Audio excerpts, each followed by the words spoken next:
live. Take 20.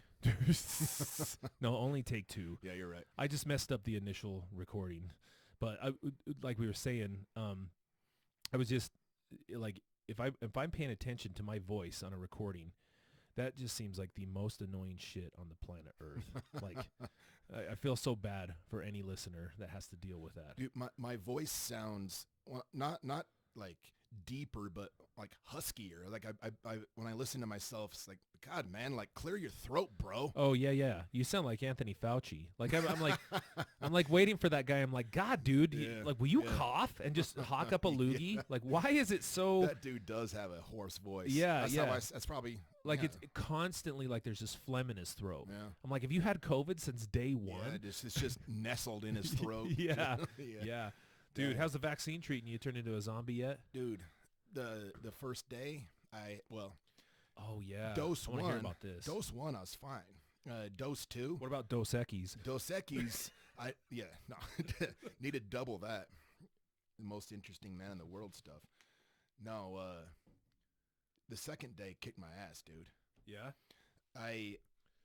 Let's see, I guess it would have been 2 Fridays ago, and I got the shot at 11:30 on Friday, and felt fine all day. Did you plan that?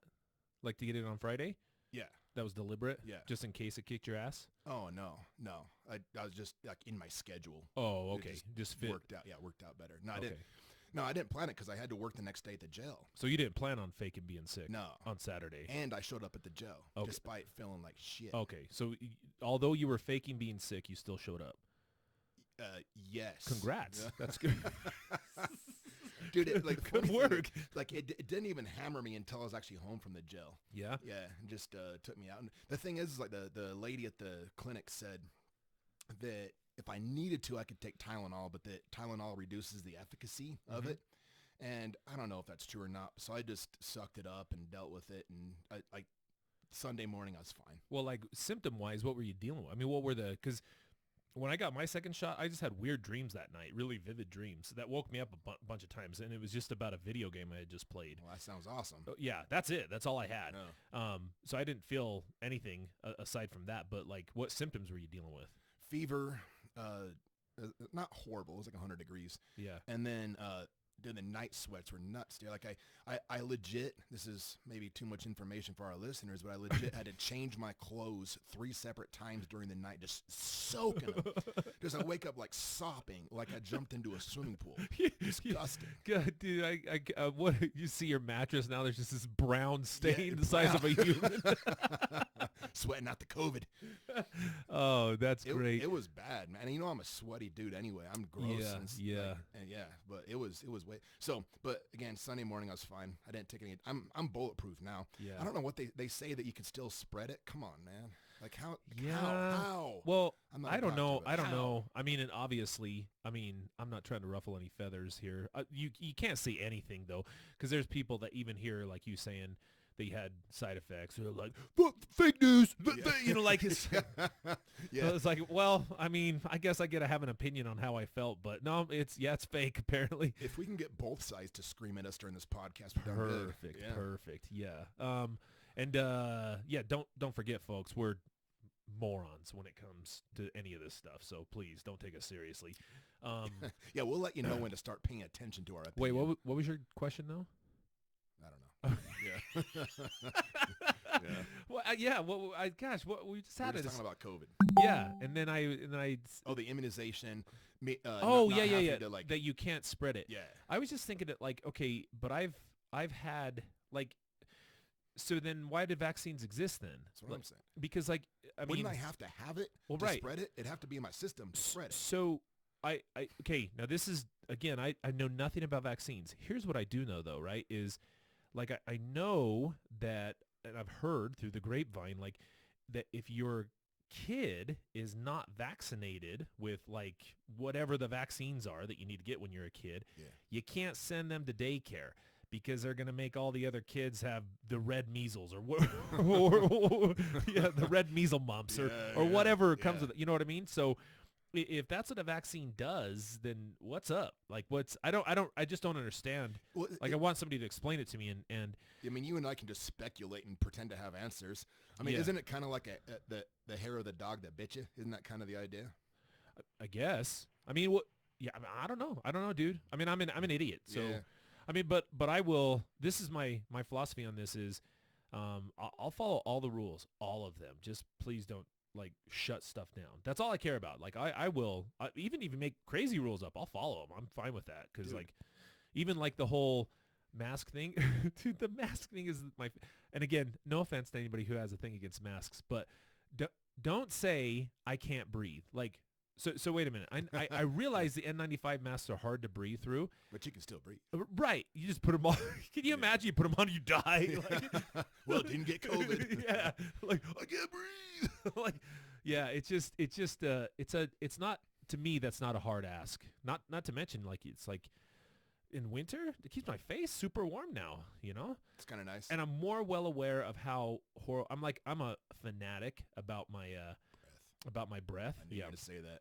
And you know what's funny? One of our therapists, April, she sent me this because when all this started to go down, I was still taking flights and going up, you know, to prisons and in and out of everything, and it never touched me, right? Never even touched me.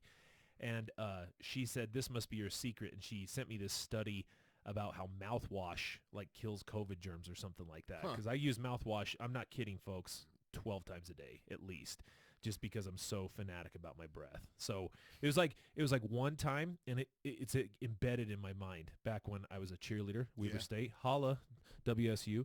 Our good friend Alan Falls, right? He tried to be a cheerleader and failed miserably. So obviously he's not physically good. It's a high standard.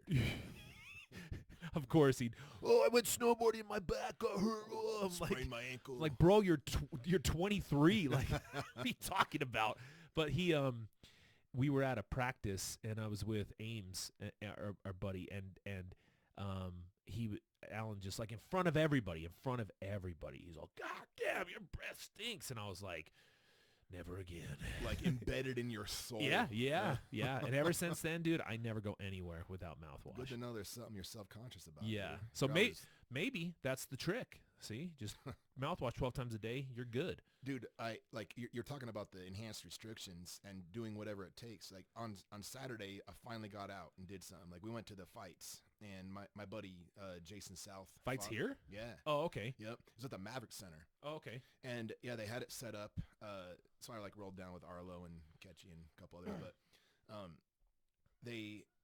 I mean, it was like social distancing stuff. You had to wear a mask, had to get temperature scanned and everything. Yeah. And then they had you sit in groups of 6.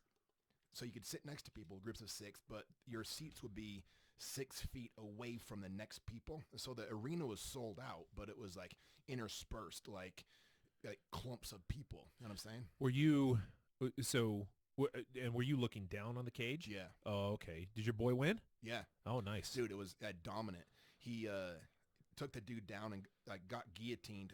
Like he was on the verge of tapping. His face was beat red. He got guillotined. He almost got guillotined. Okay. He almost got guillotined. It was like one of those ones where everybody's collectively holding their breath while Yeah. eventually he weaseled out of the guillotine. After he developed cauliflower. Yeah. Oh yeah. Ripped his ears open. Moved into mountain. Just, Ripped his ear off. Yeah. Well, Yeah, the guy just eats it. gotta break some eggs. You know? Then he just ground and pounded the dude into submission. Nice. Yeah, it was a good fight, but Nice. man, that's the first time I've been out. It felt awesome. Like as far as like going to something. That's cool. That's really cool. I mean, I'm really looking forward to like movies coming back Hell out. yeah. Yeah. Our polygrapher, we gotta have him on again. We went to a movie right in the thick of it, like June, I think. Oh, really? Whenever Tenet came out, we went and saw it. And they were really weird about it, but we sat right next to each other and had a whole row to ourselves. So I was like, okay, I can handle this. So Take advantage of the ghost town. yeah, well, enough COVID talk, I guess, huh? Yeah. So- Let's talk about something we actually know what the hell we're yeah, talking how many about. people have hung up Yeah, already? We've they're been talking about like, this "You shit for idiots." 10 minutes. Yeah. Yeah, they're all, God, Yeah. what are these dudes talking about? No, dude, I found this. So I was looking around and like, I think one of the things we try to do on here is get some like latest information out to our listeners, particularly like when it comes to stuff like on just sex offense stuff or anything like that. But I found this website called The Independent, and I mean, a lot of people have probably heard of it, but there's like just latest sex offender news. So I was thinking like we could read through some of the articles, and then maybe just comment on them. It kind of give some, I don't know, interesting stuff that comes out there. Like react in real time. Oh yeah. Because we haven't. I mean, I'll kind of give you an example here. Let me pull this thing up. So, oh wait, here we go. Can they see this? Huh? Oh yeah, let me get that going here. Yeah. Got ads. Holy cow. Oh my God. Whoa. Independent is not financially independent. My God. Here, hold on. Let's just look at. Let me just look at this really quick here. Hold on. Let me pick the right stuff here. The right stuff. Oh, that's not the one I want. That isn't either. Whoa. Way. Here, let's look at this guy. That's not what I want either. Well, we can we can read it to him for sure. Yeah. And then kind of go from here. So the video's a work in progress. Yeah. And credit to you, I don't know what the hell I'm doing. This is all you. I barely know what I'm doing either. So this is the headline here, and again, this is from The Atlantic, The Atlantic, The Independent. Independent.co.uk. Anthony Weiner, ex-congressman, I was going to say ex-congresswoman for some reason, ordered to register as a sex offender ahead of prison release. I didn't even know he was in prison. I didn't know he went to prison. What did he go to prison for? Well, was that the dick pic? Yeah. So which by the way, dudes, like, can you think of any, like, okay, I'm a guy and I have a penis and they are the most hideous things on the planet. Like, it's like, I know who will want to see this. Nobody. Exactly nobody. Yeah. And I'm just thinking, I mean, no offense, ladies, but I'm just saying, like, you got to not want those. Like, I mean, I'm a dude and I'm telling you, I don't think they do, man. I don't think they do either. Yeah. I think they're hideous. And I'm saying, like, yeah, I mean, when have you ever, or anybody, man, it's a good-looking wiener. Yeah, really. I mean, like, you can say this a good-looking dude. You know, I'm fully capable of recognizing a good-looking guy. Sure. But like a dong, like, come on, man. Like, no. So I mean, and so he's like naked mole rats. That's what they look like. Yeah. Baby bird or something. Yeah, exactly. Yeah. Like a shaved owl. Yeah. You ever seen a shaved owl, dude? No, but I'm imagining. Yeah, Google it. It's horrible. Looks like a penis. Yeah. So it says after, so he has to register for 20 years after sexting a 15-year-old girl. Oh, there you go. And granted, 15 years old. But I mean, this is almost like, it's weird that I don't hear, I mean, I guess I understand why not many people joke about this, like comedians, because the joke is like, it's its own punchline. It writes itself. Right, it's built in. Like, you don't even have to comment on it. I don't even feel like I should make a joke because it's so obvious. Yeah. You know? So it says, once considered a rising star in the Democratic Party, former Congressman Anthony, it's Weiner, right? I'm pretty sure it's Weiner. Yeah. Has ordered to register as a sex offender as he nears the end of his prison sentence for having illicit online contact with a 15-year-old girl. Isn't that what Chris D'Elia is dealing with right now? Oh yeah, he's messed up. Yeah, he's done some bad things. I mean, comparatively. Yeah. I mean, like, it's like, if he's guilty. Yeah, I mean, I don't dude. know. Is he guilty? Well, is he being brought up on legal charges? Well, I mean, so I always like to think about, there's like what's reported in news, and then there's like what comes out in case and trial and stuff. I mean, if it even goes there, I don't even know if it's going to, if he's being charged criminally. I have no clue. But I mean, it sounds pretty bad. I didn't. Everything that I've read sounds pretty darn bad. It does. So, which is unfortunate, obviously. Yeah. But I mean, just all the way around, when people fall into that. But even him, did you know he was on that that Netflix show? It was called You, I think is the name of it. No. And guess what he played on that? A pedophile. Oh my God. Yeah, dude. I'm like, I mean, some prophecy. I would be like, if I was him, I would just be like, no, I'm a method actor, bro. and I have to like really get It's a commitment to the craft. yeah. I have to really get into the part. Yeah. Like Heath Ledger, Joker, he jumped in both feet. Like, what do you want from me? It's like, Oh, yeah, like it's kind of funny how it reminded me of that did you like this is what came to my mind immediately, and it was totally disconnected, but have you seen Bill Burr's most recent special? yeah. Okay. Paper Tigers or whatever. Yeah, and he was joking about I think it was who's that really, she plays Black Widow, she's super good looking. What's her name? I don't know. I'm trying to, oh my gosh. Wait. So it'll come to me, but We do have the internet. yeah. Okay, yeah, let's God, this is such a stupid like search though. Who plays Once we figure out this pressing question, we should probably get back to Wiener, Widow? Mr. Shaved Out. Scarlett Johansson. Oh, there Okay, we go. I'm an idiot. Sorry. So so Scarlett Johansson was going to play a transgender man, right, in a movie, and basically there was some, I don't know, there was some blowback about that a transgender man should play that. And I think I see. Burr was talking about that. He was saying like, yeah, so only like he was I see where referring to you're like going with Bryan this. Cranston being a quadriplegic in that movie with Kevin Hart. And he said only Only people who are quadriplegics. quadriplegics Yeah. should play that, right? But then I was thinking like now the Chris D'Elia thing happened after that. So it's like, yeah, only pedophiles should play pedophiles in movies about pedophiles. Like, it just get insane after It's a minute. stupid, Yeah, it would be. So anyway, More jobs for our clients. yeah, there you go. Designated as a level 1 sex offender by a New York City judge, meaning that he Low risk. is thought to have low risk of offending. The disgraced politician has been living in a halfway house since February after serving most of his 21 months sentence at a Massachusetts jail. Can you imagine that dude being at like Nuke? I was just thinking that, like, that could legit be our client. Wow. If it was a little different. The 54-year-old is set to be released on the 14th of May, but faces a further 3 years of court supervision. Wiener must remain on the sex offender register for a minimum of 20 years. He is required to verify his address every year, notify the state within 10 days of moving, and visit a police station every 3 years to have a new picture taken. So there must have been new, like, I guess I probably should get familiar with the case, but it must have been more than just sending sexual pictures. But, well, then again, have you noticed that the registry is longer for folks that have, like, internet offenses? Longer? It seems like it. I mean, that's me. Oh, I thought you were making a joke. So, Yeah. No, well, have you noticed the difference between like the amount of time people have to be on the registry for internet offenses as opposed to when they have a contact offense? No, I mean like ours is pretty weird. I mean, we got 10 years in life, right? It seems like the internet guys get life.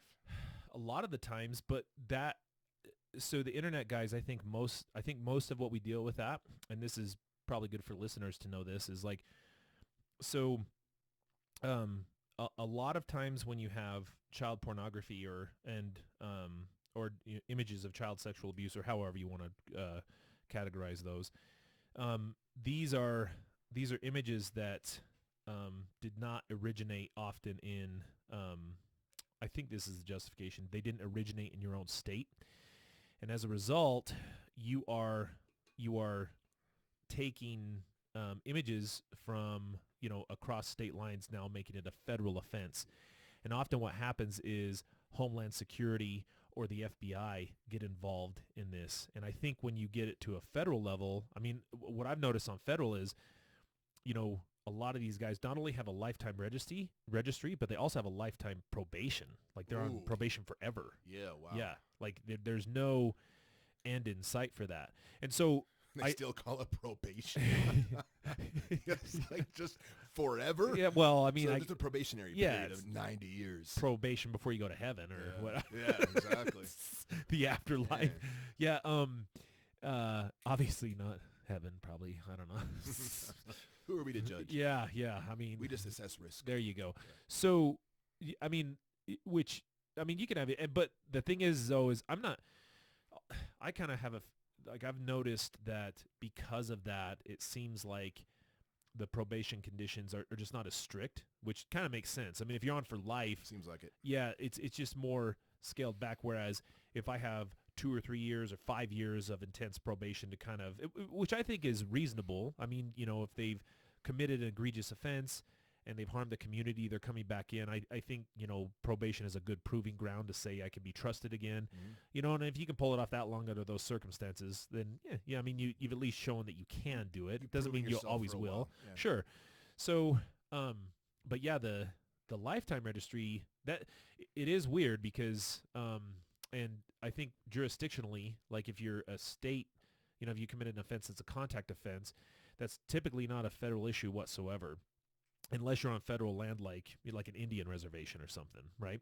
And and so yeah, usually the penalty at that point in terms of the registration doesn't it's I think 10 years after you're off probation, or is that right? Or parole, or It's man, I can never keep this straight. It's yeah, I believe they have to actually be off paper, and then the clock starts. correct. Okay.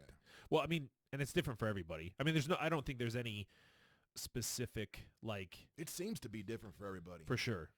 I think so, because there's several, like when we were interviewing Derek didn't have to register That's whatsoever, That's right. Yep. which is a big deal. So I mean, that's just yeah, I don't know if that might be the reason why or not. I mean, I think that it does feel like when you have not a celebrity but a high profile case, there's not much room for error in terms of like public sentiment, right? Oh yeah. Like I if feel if that you absolutely. if you cut them a break, then at that point, like, it's almost like, watch out, like if you're a judge, you're going to get unseated, or I mean, I don't know if that plays into it, but I mean, I don't know. It just seems like reasonably that would. Right. Yeah. People are ready to pull the trigger. Yeah.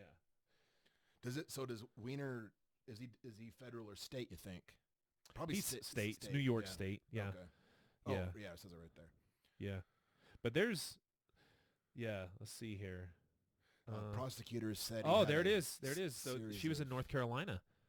Prosecutors said he had a series of sexually explicit Skype and Snapchat exchanges with a North Carolina high school student and encouraged the teen to strip naked and touch herself sexually. Yeah. That is rough, son. Like, you're getting into some dark arts right there, bro. Yeah, I would say. Right. Okay, well, yeah, I mean, that goes into like a non-contact offense, and kind of, which would be consistent with, well, why would that not be federal? It's interesting. If it happened in North Carolina, I guess it works different there. I mean, I think it's sometimes just like Who maybe, picked up the charges. maybe. I mean, that's all like legal stuff that gets really bogged down. Yeah, I guess so, that's not really our area either. Right. I mean, we just do We've this. gone into the medical field and the legal field. Yeah, Gotta get- yeah. And often the question comes up, like, how does this come about? Because, I mean, Homeboy had a relatively stable life, right? And pretty successful. And I think is, like, because the question sometimes comes up, and I think this is the wrong question to ask, because the fact that you're asking this question is moving, it already tells me your mind is moving in that direction, is that, because I think his wife was pretty attractive too. And they're like, oh, why would he do that? Like, he's, a congressman, he's making all this money, and he's got a real super hot wife. Why would he do that?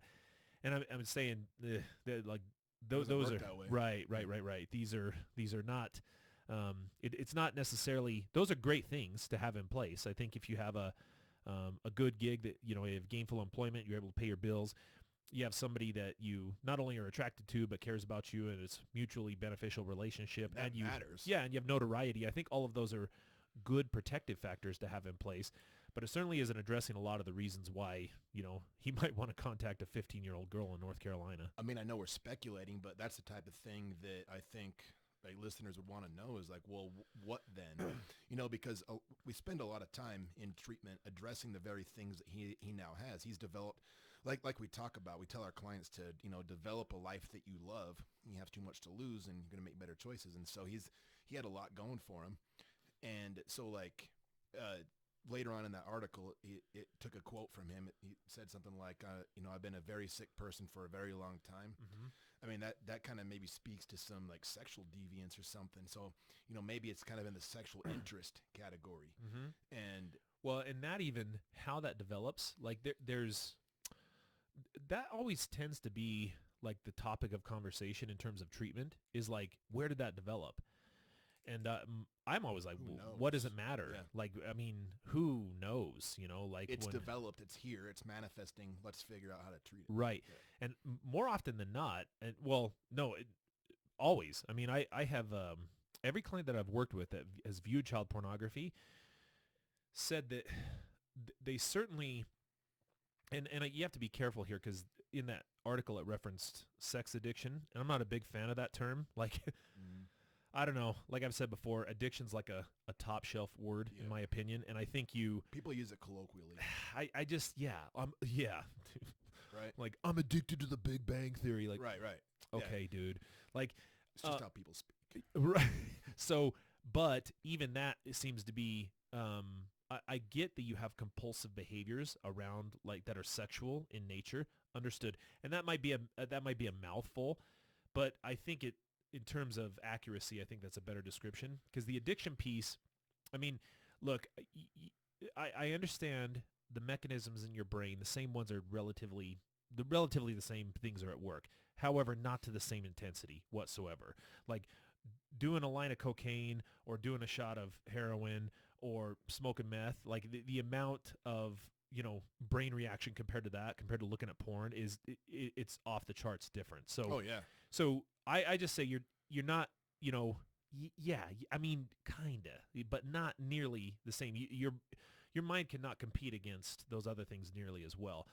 But I do think that, people do compulsively reinforce a lot of this need for like, sexual novelty in their lives. Yes. And that sexual novelty comes easy by looking at pornography. By the way, pornography is not the bad guy.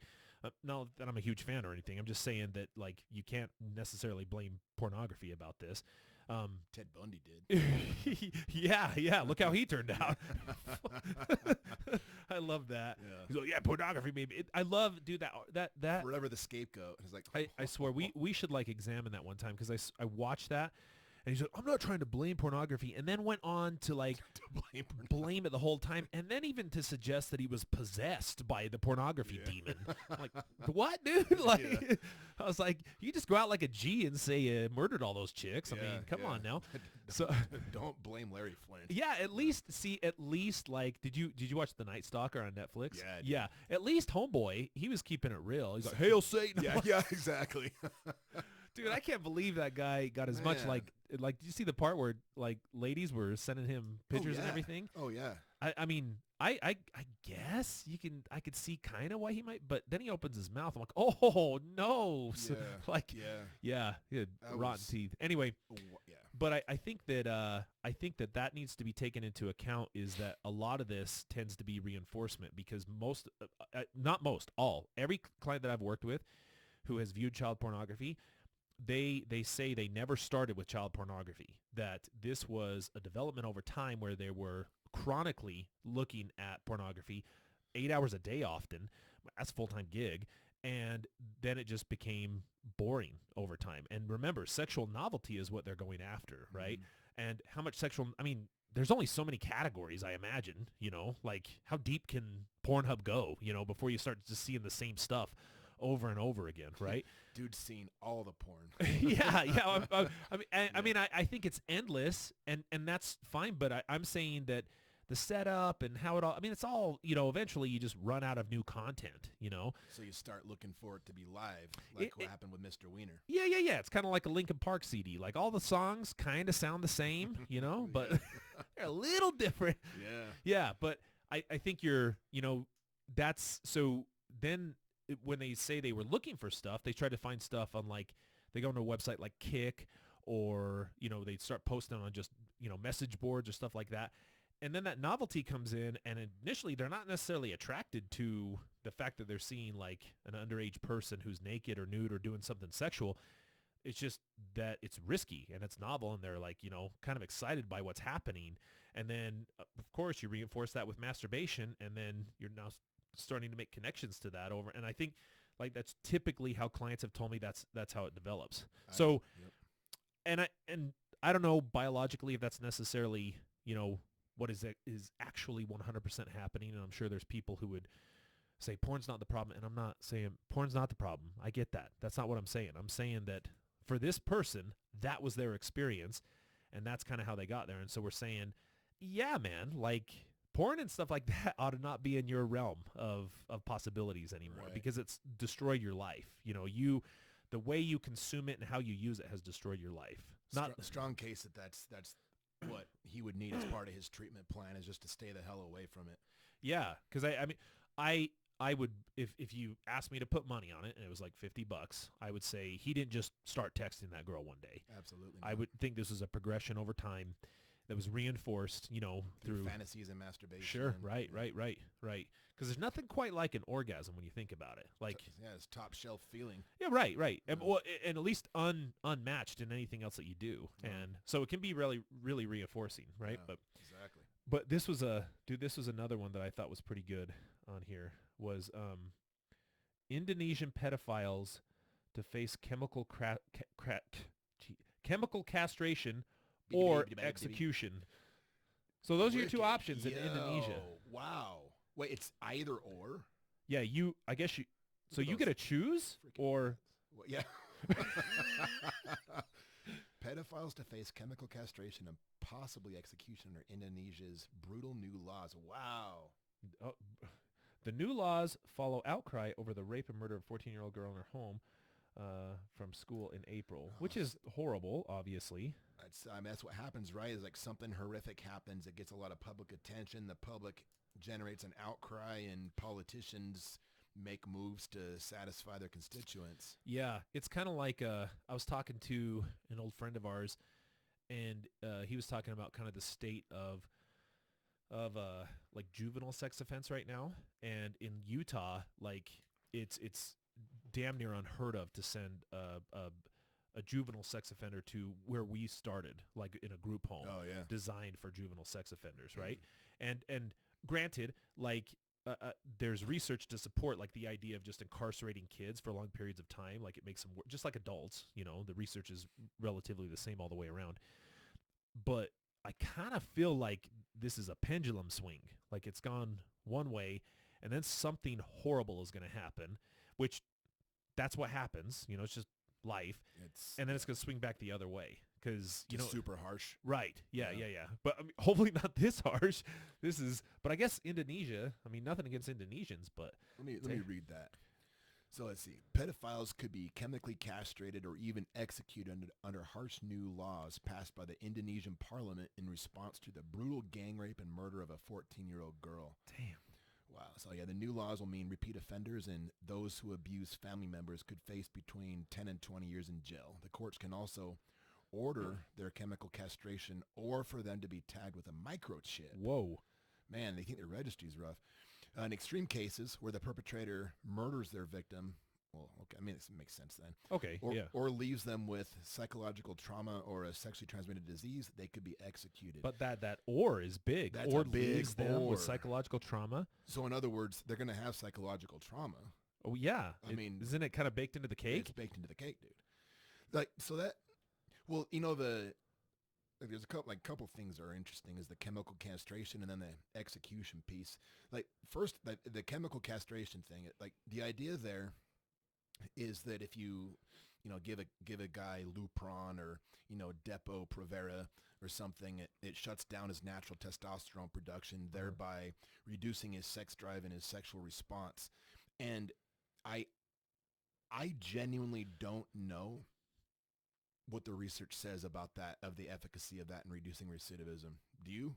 I don't know. The internet might be able to tell us. I'm genuinely interested in that because Alabama or somewhere in the South was looking at doing something similar. I want to say Alabama. And that's the thing is like I could see the argument for it, but I mean, while you're looking it up, it's like sexual interest isn't always the main motivational criteria pushing a sex offense. Like sometimes there's other. I mean, I guess it's always sexual, but it's not always arousal So that s- is so the s- be all end all. sex drive is not necessarily the ultimate driving force behind this. Not always. Yeah. So chemical castration is the use of drugs to lower production of hormones in your testicles. Doctors use method to treat hormone-related cancers. Okay, here it is. Okay.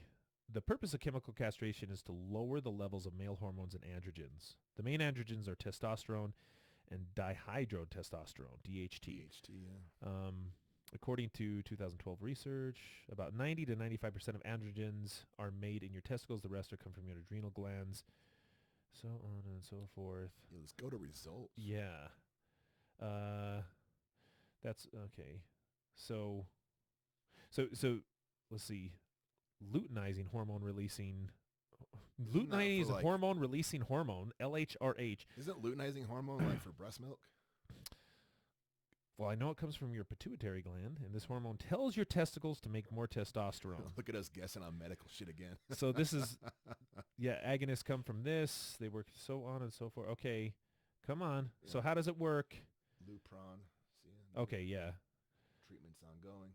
Yep. Keep scrolling. Keep scrolling. We don't care about side effects. It's not a one-time treatment. Your doctor administers drug by injects implants under your skin.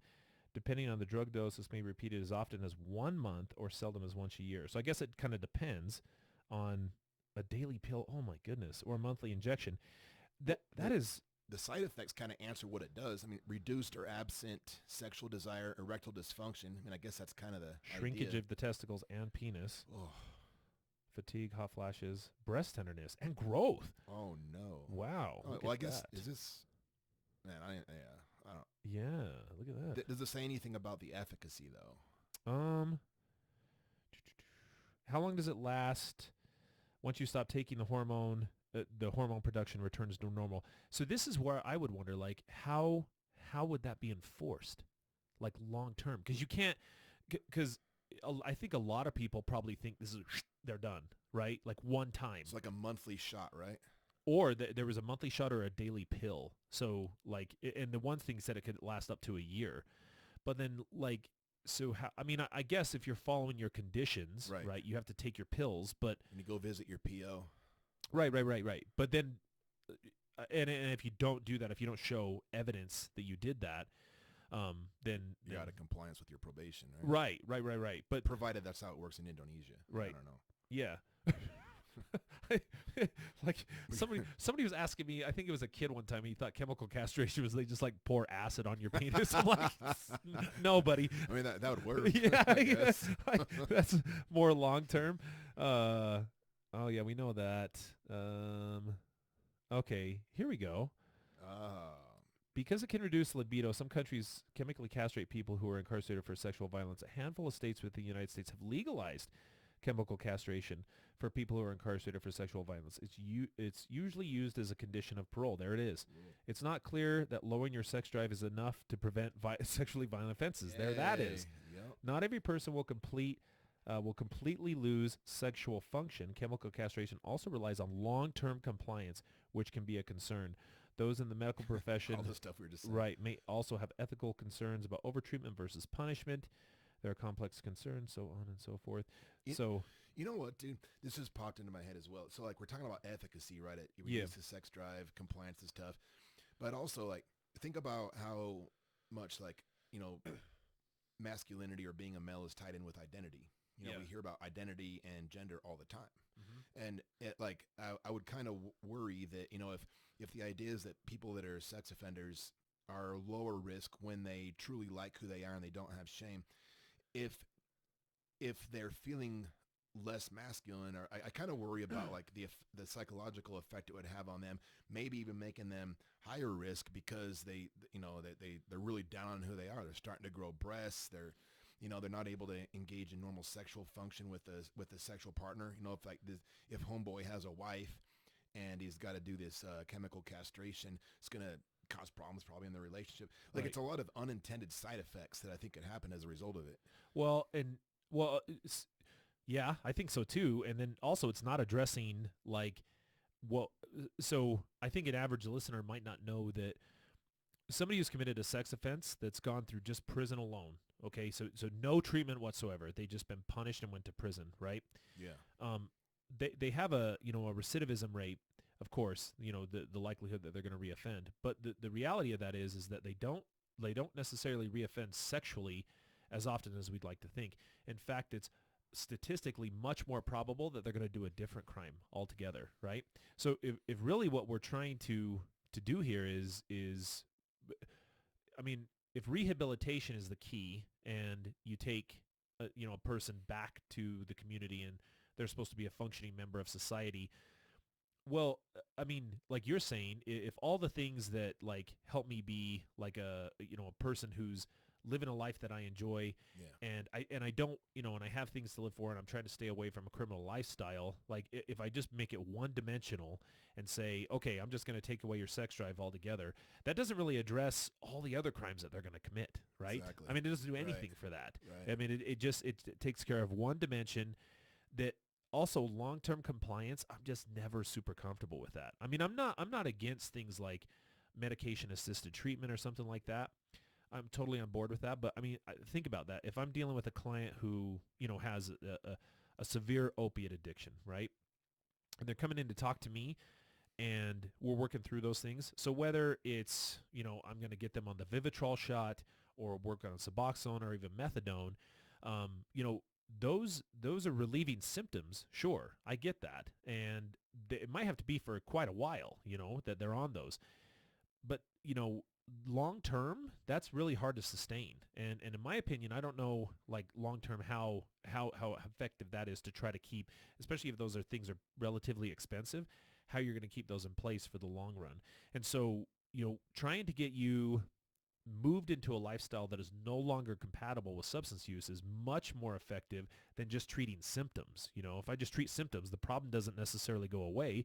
If I'm still doing the same things that led to my substance use in the first place, still hanging out with the same people, not making any progress in my life, I mean, you're just treating symptoms at that point. So Yeah. really, what improvement are we seeing in their lives? Like on that point, so for like long term, if you're just going with Vivitrol and that's your be all end all approach to help this dude kick opiates, then and you're not addressing all the factors you just ran down, long term it's not great. But like I think you see application for short term use of Vivitrol, right? Like get them the medication assisted treatment to get them over the hump, and in the meantime they're learning skills and that Emphasis they on can the hump. use. Yeah, hump day. Yeah, but you know what I mean though. Like they get them over a rough patch, on the Vivitrol, and then once therapy has a chance to kick in, once they're no longer fiending so hard that they're out running the streets, then maybe that starts to work. And so maybe there's application for something like this. If you remember Dr. Marshall, Yeah. so he was talking to me about a client that you and I had in common that Oh yeah, I remember this. yes, Yeah. and his testosterone was so high that apparently his urine had a pungent smell to it. And I guess that happens when teenage boys have like racehorse levels of testosterone Yeah. coursing through their body, and this young man did. And Could have put that to like good use. Get some gains, son. yeah, I know, man. He didn't even use it for I what know, he should have. yeah. Yeah, he squandered it on gross things. But I believe Marshall put him on amantadine or something to kind of take the edge off. But like if we're talking about Lupron or something, maybe there's some realm for like short-term medication-assisted treatment. If a dude's like so sexually aroused he can't see straight, he's not going to get shit done. Maybe like take the edge off, let him have a chance to have the skills that we teach actually kick in, and then reintroduce, well, I guess his natural hormone levels as a once he's ready or something. Yeah, That's I the only mean, way I can think of it, like where it would be like effective based on what we know. sure, but here's what I think about that though, because it seems like so one-dimensional in Yeah. your approach. Like you're focused exclusively on hormones, right? Like, I mean, what about? I just think about. I ran a race with a gal that was a it was that ultra marathon that I had to drop out of because I hurt myself. But when I was on the way up there, she was a doctor and a medical doctor, and she was doing some research on, I think it was the use of Vivitrol, if I'm not mistaken, for controlling sexually compulsive behaviors. And essentially that's what it was designed to do. And really, that works on a completely different part of your body. Like that's focused on, opiate receptors and impulse control and all the rest of it, right? Which that seems, especially like when you're talking about your brain, like how any psychotropics work, you're not manipulating hormones or whatever. I mean, I'm wondering if there's a way to affect, that part of your brain that's driving that, versus shrinking your penis and your balls. Like, you know what I mean? Like that's what I mean, because the side effects that we were listing over there, it just seems like that might be so debilitating that you might not be able to come back from that. Might create more of a problem even. And I realize some people listening to this might say, good, like... Well, tell them why that's not a great way to think. Because again, like like you just have to realize that only works if, like these guys, if they're put to death, right? Which, I mean, again, that's just, unfortunately, folks, that's not how our country operates right now. Or probably ever, for that matter. And probably fortunately. I like that we don't kill people. Right. And then also, on top of that, those guys are coming back into the community. They're coming. Like, and I get it. I understand, like, some of you might say lock them up and throw away the key, particularly like victims or victims' families. And I'm not trying to say that your pain is any, like, that you shouldn't feel that way. And I'm not trying to invalidate that. What I am saying, though, is that's not the reality of the situation. The reality is these dudes are coming back into the community. So by doing some of these things, we might be generating more risk than we want. And again, it might not manifest sexually, and it might come out in completely other ways, I'm glad you covered that, because I guess that would sound maybe insensitive if people didn't have the context for why we're sticking up for them to not have Lupron or something. Right. Yeah, I can certainly see how people would not share our, enthusiasm for treating these guys the way we do. Yeah. Of course, these things always bring up. Seems like whenever these things come up, it's like they dig for other things too. This was like, says human rights campaigners have objected to the move, and the measure was fiercely debated in Parliament with two opposition parties voting against it. One Reddit user pointed out, Reddit user, who cares? Wow.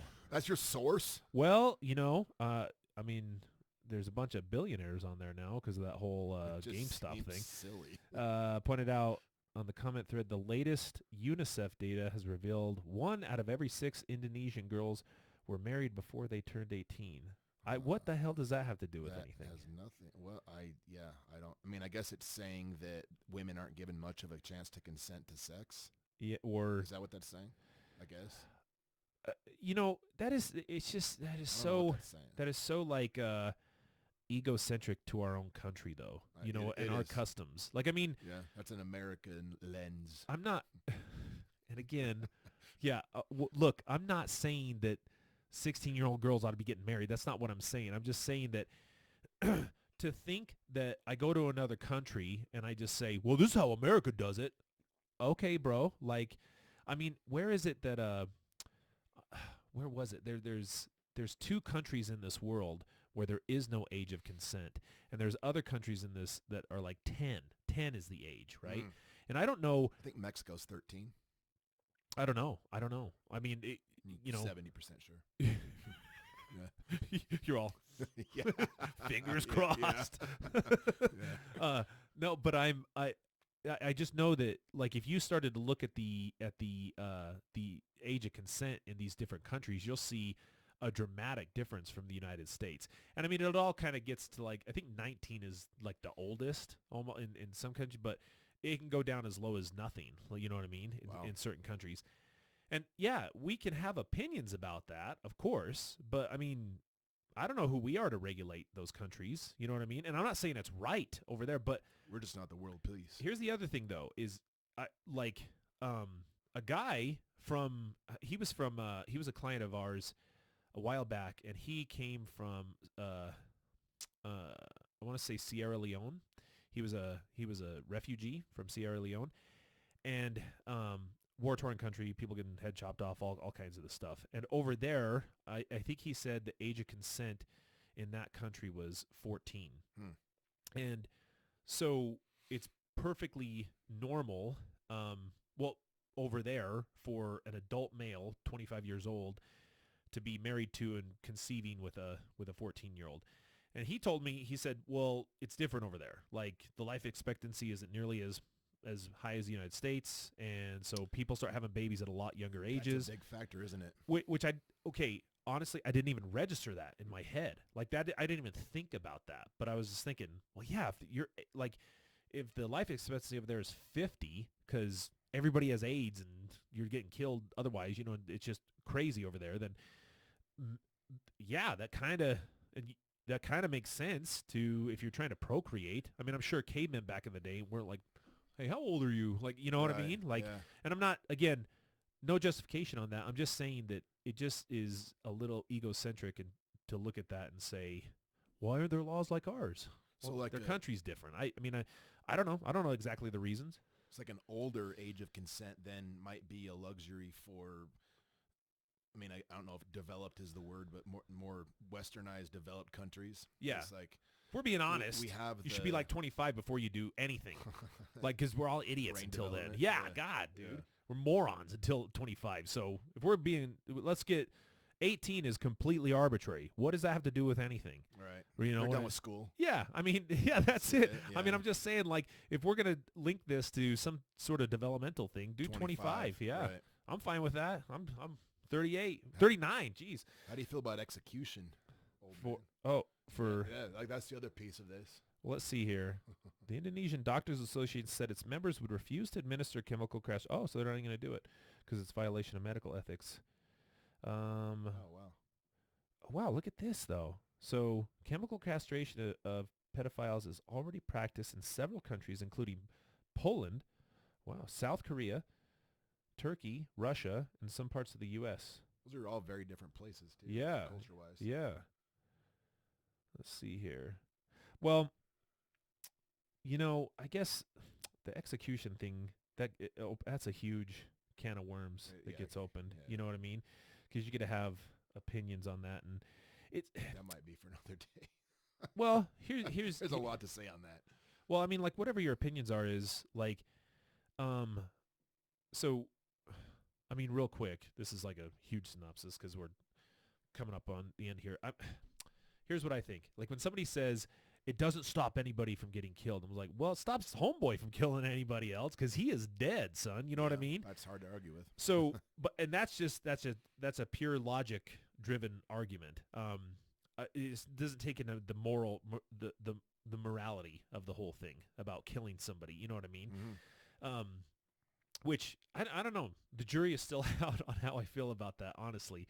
But here's the other reality is that, I mean, dude, when does anybody ever put to death these days? You know what I mean? Like, you get on death row, you're there for life. Like, right. You'd usually die of cancer or something. Yeah, I know that we still execute a certain amount of people a year, but yeah, it's I think Kim Kardashian's on a mission to stop all of that. But I mean, so it must be happening. If she's got her crusade against it. Yeah. And so this isn't necessarily a great argument from like a risk management point of view, because what you're saying, if it's purely logical, then killing them would lead to the lowest risk for reoffense. But I think how many of our clients have families that would be absolutely devastated. Furthermore, like the victims, do you think that it's horrific when a father abuses his daughter, but I would be hard. There's a lot of daughters that would be really upset if their dad was executed on their behalf, and victims blame themselves a lot of times. Right, right. And like, I could see some poor unfortunate person that got sexually abused, raped, or whatever, and then their perpetrator, whom they maybe had a personal relationship, got executed, and then they think, I should have kept my mouth shut. I shouldn't have reported this. Now that person's blood's on my hands. And victims have enough to go through. They shouldn't have to put up with that shit too. Right. Because you're making, like, I think any of those things is like Ted Bundy, who was put to death, right? And it was kind of, I listened to a podcast about executions. And did you know, like, what they said was, like, the most humane one, What's that? firing squad is the most humane one. That's the one I'd choose if I had to die. And guess where they still do that? Still, you still can do Isn't it. it here? In Utah. Yeah. Yeah, and they have five dudes. One of them has a blank. The other ones have bullets, so you don't know who has the blank. You can kind of, if you're a shooter, you can kind of, maybe it wasn't me. Yeah. Kind of the same idea. Or maybe I have that the other way around. No, it's the way. Somebody has a blank. Yeah. Yeah. Well, you probably want to put 4 bullets. more bullets. Yeah. Yeah. But anyway, I was like, when you're making that appeal, like, it's an empathic appeal to people to kind of get them on board, like, because you're saying how much devastation happened to the victim and to the family, right? And people hear that, and it's an emotional appeal. They get linked to that, and then what happens is you buy into policies and things that don't really drive down recidivism, like things that, so you take one case that's horrific, understood, and then you link that and say, yep, this is why we should have this, and this is not necessarily a death penalty. This is what people do often. And then they use this to change policy that doesn't have any effect on recidivism. And then they'll say, let's do this. Because I'm just saying, I think the results are in. Deterrence theory doesn't do a whole lot for preventing this. Like, if somebody heard the Indonesians were getting put to death because they were doing this, I don't think that's going to stop them. Because I promise you, when they're in the thick of this and they're about to offend, they're not like, remember that article I read? I shouldn't do this. I promise you that doesn't happen. Like weighing it out. Right. Yeah. So, I mean, because that's not how their mind is working in the first place. You're asking a person who cannot use long-term consequential thinking to use long-term consequential thinking. So the impact on another person is irrelevant to them. That's not how their mind works at times. They are focused on what's immediate in front of them. And for whatever reason, the mechanism that helps us have long-term consequential thinking doesn't exist. Well, we don't think we're going to get caught. Well, of course, nobody thinks they're going to I get caught. speed not because like I don't not speed because I'm thinking about that's a $300 ticket. I do it because I don't think I'm going to get caught. Dude, did I ever tell you about a client I had one time, and he got like 3 tickets, and his speeding tickets, and I was like, well, okay, let's problem solve here, and let's talk about, do you need to leave early or something? And just because you said speeding, and he's all, I have a lead foot. And I'm like, like all serious? Yeah. And I'm like, well, is that a medical condition? What does that even mean? A lead? I was like, he says it all indignantly. Yeah, I was like, that's a metaphor, homeboy. Yeah. And you just, can you imagine you just get behind the wheel and go, yeah. My lead foot got away from me. Like, no matter what. Yeah. Oh, dude, that'd be so. But anyway, I do think that, like, when we're making those decisions, like, I would say, all in all,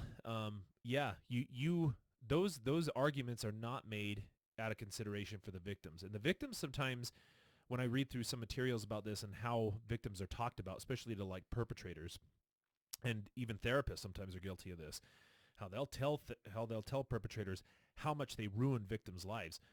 A lot of victims that I talk to consider themselves to be survivors, and they wouldn't stand for that shit. They'd say, that's right. No.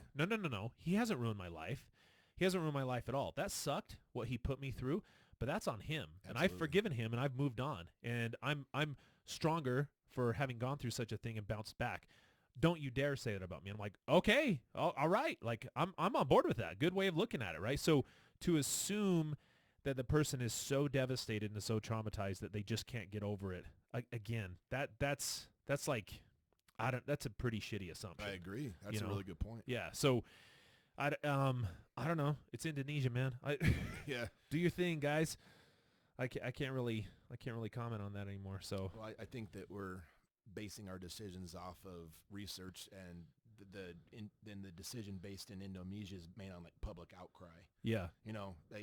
We're trying to make decisions on treatment based on, like, logic and reason, as opposed to, like, an emotional, like, vengeance. Sure. motive, Sure. Because this references I didn't get into the details of this. If you guys want to do that again, independent.co.uk, you can read about the horrific details of the law that was passed in response to this event. And obviously there's, like anywhere, there's sexual misconduct happening and sex offenses happening all over there. So yeah, that's kind of crazy crazy world we live in, man. Yeah. What can you do? So, all right, well, should we wrap this up? Yeah. Do you think they like this format? Our listeners? I don't know. I'll have to hear from them. Yeah. So I was looking at our YouTube page after I posted our thing, and it took forever to look. God, I gotta check my upload speeds or something. But there was one view, and I think it was me. So there's two now. Yeah. Yeah. Oh, that's great. Well, Yeah. thanks, guys. Yeah. It's us. Thanks. Yeah. Thanks, guys. Yeah. Please let us know though if you dig this format. I mean, I don't think every single time we talk about news. I think it's a good topic though to come up with, breaking news that's kind of happening in that world for anybody who's working in this field or just interested in kind of the things we talk about. So, thanks everybody for listening. We'll talk to you next time.